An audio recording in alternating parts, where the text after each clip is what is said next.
मध्य प्रदेश में सरकार की गाथा सुनाते हुए हम आज उसके दूसरे अध्याय में पहुंचे। पिछली जो कहानी थी उसके सिरे हमने पुरानी विधानसभा से पकड़े थे। आज हम मध्य प्रदेश की नई विधानसभा के सामने से आपको उस अध्याय की कहानी सुनाएंगे जो वर्तमान की सत्ता तक जुड़ती।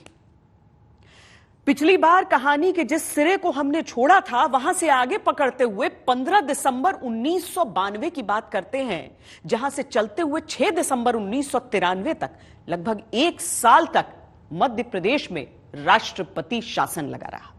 विधानसभा भंग थी। इसी बीच 10वीं विधानसभा के लिए चुनाव हुए। कांग्रेस का एक कार्यकर्ता दिग्विजय सिंह कांग्रेस के प्रदेश अध्यक्ष थे। उन्होंने जमकर मेहनत की। नतीजे आए तो बीजेपी 320 में से 117 सीटों पर सिमट गई। कांग्रेस को मिली 174 सीटें, यानी पूर्ण बहुमत। कांग्रेस जीती तो मुख्यमंत्री कौन बने इस पर मंथन होने लगा। अर्जुन सिंह, श्यामाचरण शुक्ल, माधवराव सिंधिया, कमलनाथ, सुभाष यादव, दिग्विजय सिंह, कई दावेदार थे। मुख्यमंत्री आवास पर शुरू हुआ कांग्रेस का मैराथन मंथन कि मुख्यमंत्री कौन बने। जब इतना बहुमत मिल गया तो स्वाभाविक है मुख्यमंत्री पद के दावेदार कई खड़े हो गए। वैसे वास्तव में उसमें पहले दावेदार तो श्यामाचरण शुक्ल थे। दूसरे नंबर पर हम मान सकते हैं कमलनाथ, माधवराव सिंधिया और सुभाष यादव। दिल्ली से प्रणब मुखर्जी, सुशील कुमार शिंदे, जनार्दन पुजारी पर्यवेक्षक बनकर मध्य प्रदेश गए। विधायकों की तरफ से गुप्त मतदान कराया गया। नतीजा आया दिग्विजय सिंह के पक्ष में। कहते हैं उस समय कमलनाथ ने एक फोन लगाया था दिल्ली। जब गुप्त मतदान हुआ प्रणब मुखर्जी, सुशील शिंदे और जनार्दन पुजारी की निगरानी में, उसकी जब गिनती हुई तो मालूम हुआ कि 50 या 54 वोट श्यामाचरण शुक्ल को मिले।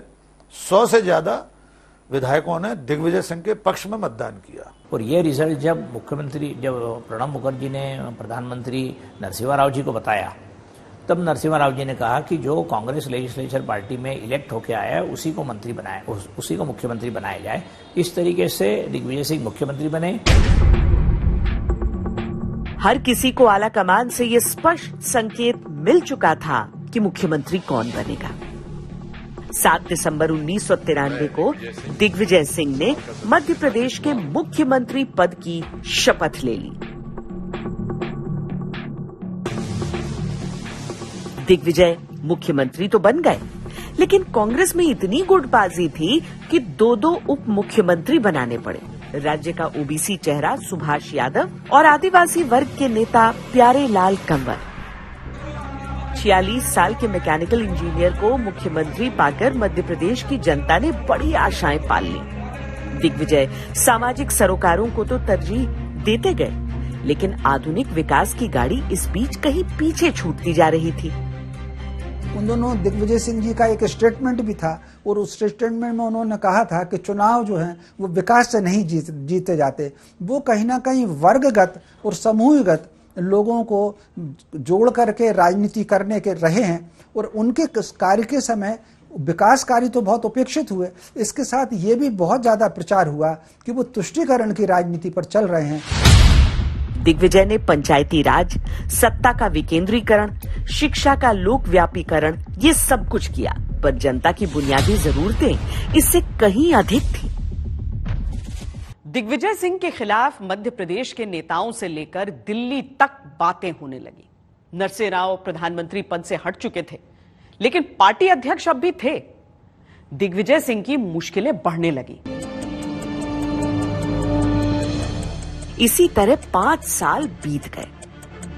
आ गया 1998 का विधानसभा चुनाव। इसी साल मध्य प्रदेश में बैतूल गोलीकांड हुआ।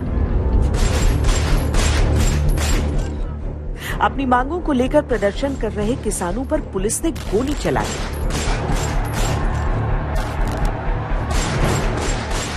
उन्नीस किसान वहीं मारे गए। 5 ने बाद में दम तोड़ दिया।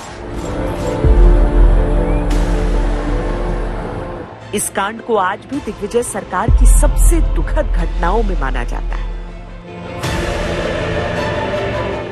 देखिए, उस वक्त 97 की बात है, मूलतः 98 में गोली कांड हुआ।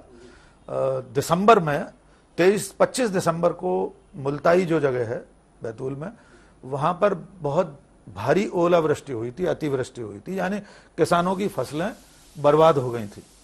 तो किसान अपने फसल बीमा के लिए और मुआवजे के लिए धरने पर बैठे हुए थे।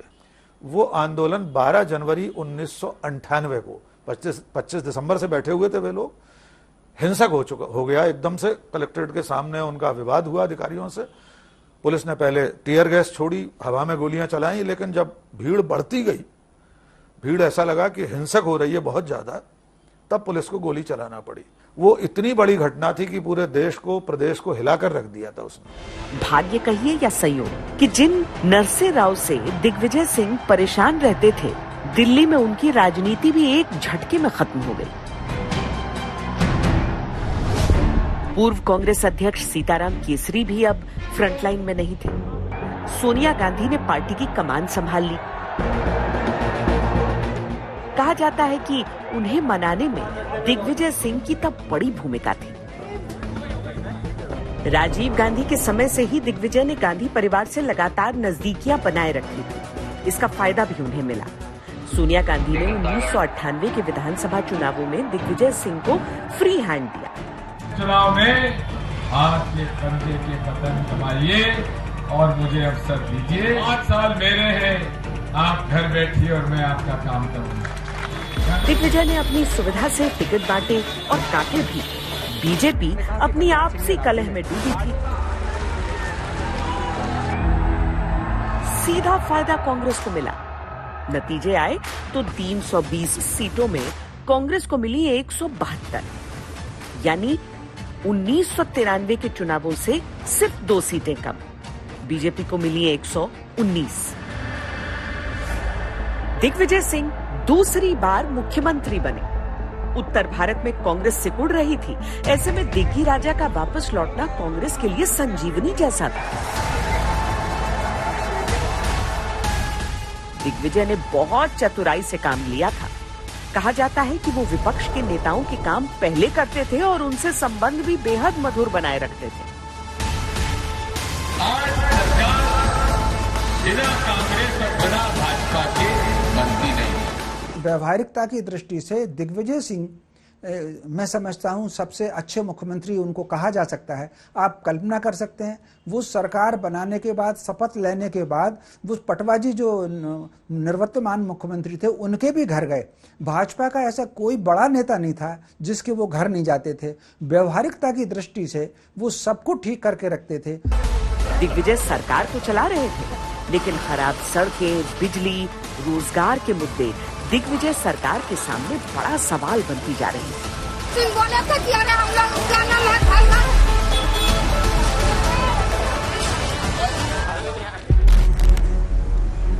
वो इनकी गंभीरता से या तो अवगत नहीं थे या उन्हें यह विश्वास था कि बिखरी बीजेपी उन्हें नुकसान पहुंचा ही नहीं सकती। इसी बीच साल 2000 में छत्तीसगढ़ अलग राज्य बन गया।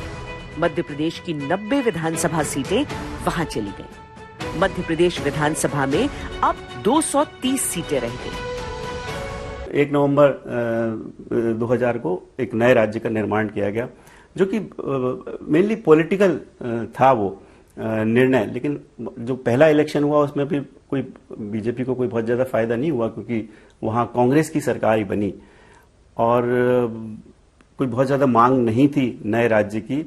लेकिन फिर भी अटल जी ने सोचा कि एक चूंकि बहुत बड़ा राज्य है मध्य प्रदेश जियोग्राफिकली, तो उसको 2 भागों में बांटा जाए, जो ईस्टर्न पोर्शन है मध्य प्रदेश का, उसमें उसको छत्तीसगढ़ कहा जाए।